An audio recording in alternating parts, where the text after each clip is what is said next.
Conas a Tatu, it's Anam Dum Super boys, what's going on? Boys, you're probably wondering where the hell has Super been for the last couple of days, even couple of weeks. Where the hell you been? And to be honest, I've just been kind of busy. Been kind of, you know, at work, been looking after my fish. Here's Super Delta now, looking all pretty, as usual. He's a gorgeous little fish.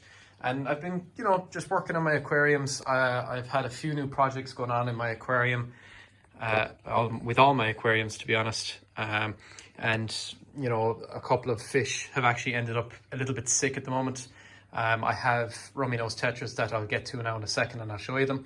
And they have this disease called ick, and unfortunately they basically what happens is they get this little parasite, and it latches on and basically kills them if you don't catch it in time. And unfortunately I didn't catch it in time.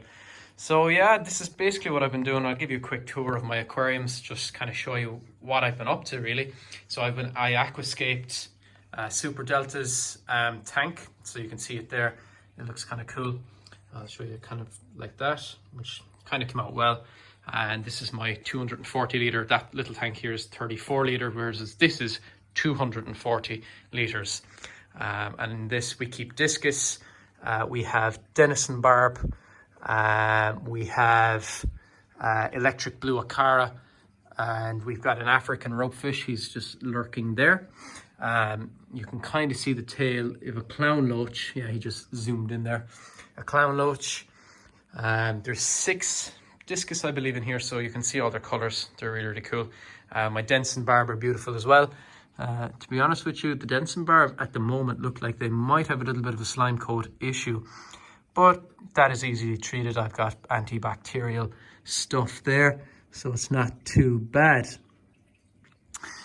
So yeah, that's the 240, and then we've got a little 90 litre, and this is where the problem is. This is where the white spot has accumulated, unfortunately.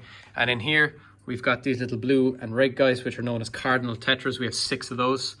And we have rummy-nosed tetras, which are these little guys with red noses. They're very, very cute. And they're where the problem is. That's where the problem is. They've got a little parasite called ick, other known as white spot.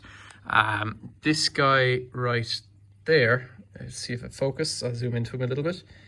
He has got the last amount of white spot. Now they're all a little bit lethargic. You can see this guy right here is struggling a little bit. He's kind of not interacting with the rest of the rummy noses. And then there is this guy here who hasn't moved in a couple of days now, and he hasn't eaten either.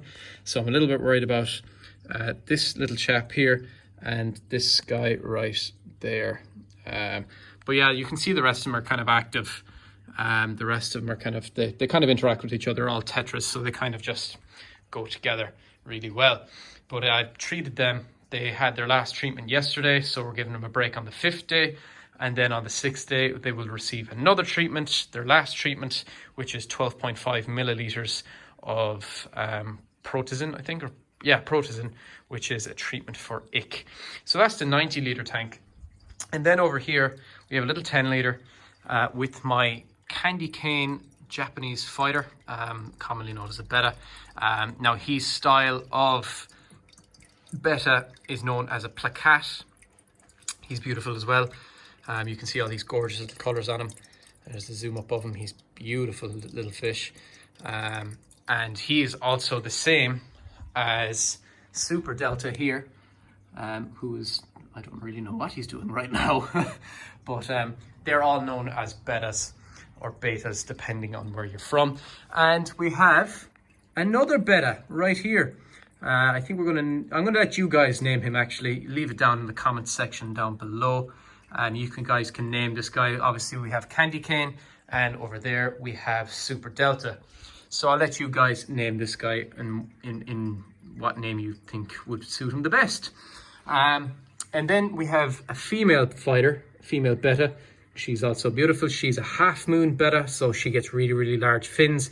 Now the females don't get large fins. That's as much as they'll go. And then I've got a little koi female in here somewhere. She tends to hide a little bit. You can see her just in there. I don't know if I can get it to focus. See if I come around this side and see if you can get a little nosy at her. You can see her there. She's beautiful as well. She's known as a koi.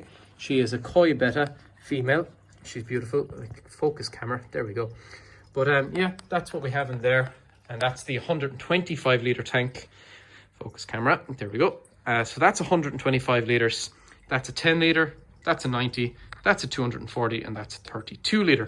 Now, you're probably wondering what the hell have I done with this little kind of... with this bottle. And basically inside in here is activated carbon. And carbon basically takes badness out of the water. Now, I've had to remove the carbon because it will take out the treatment for white spot. All of these tanks all along here are being treated for white spot because all these tanks were set up and the water was used from this tank, which is the 240. It was using this tank, it was using this tank, and it was using this tank. That water is its own. These 125 litre and the 240 were the first tanks we had. So that's where the white spot kind of originated from, because we've got this lady here, which I think might be the culprit, because she's got a little, she's got a white spot on here. I'll put a little picture in when I'm editing the video. You can't really see it there at the moment. But I'll put a picture in after when I'm editing the video. So yeah, that's this guy. And then we've got my girlfriend's angelfish, who she named Nemo. Doesn't look like anything like Nemo, but he was tiny when we got him. He was really, really, really small. I'm going to even say smaller than this female Betta. He was really, really small. So he just got the nickname Nemo because he was so small. Now, obviously, he's really big now, and he's got these gorgeous flaying fins. Let's see if I get him to come over here. See if I can get him to flare up a small bit so you can see him properly. Hold on. Now he thinks he's being fed. Come on, Nemo. Don't be shy. There we go. There's his fins. He's gorgeous.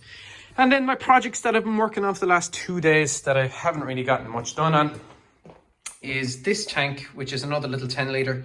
As you can see, I've got the bogwood inside in there. And I've got the fingerwood in there that I've not done it, and I've got a sponge filter and a heater. I've just not gotten a chance to do it. You're probably wondering what all the coffee jars are for. No, I have not drank all of those coffee. I am not off my head on coffee, okay? They were recovered from the place that I work. They've been accumulated over the last couple of years, and basically what I'm going to do when I breed my bettas, because that's what I'm planning on doing, I'm going to place them inside in these jars so I can display them. When I'm trying to sell them, they will not stay in those jars. It's only for showcase purposes. They will be in there for no more than maybe 2 or 3 hours at a time, and then they'll be taken out and repumped back into their tank if they are not sold. And that's why I have them there, so they're really nice to display, and it also help me to breed the males and the females. I'll show you my latest project that I've been working on, and it is this pond. You're probably looking at him like, that super, that's just a children's paddling pool. What are you doing with that?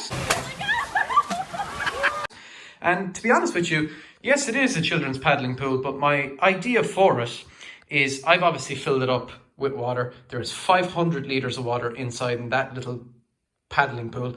And I've got a pond outside that obviously I can't show you right now because it's dark and it'd be impossible to show you.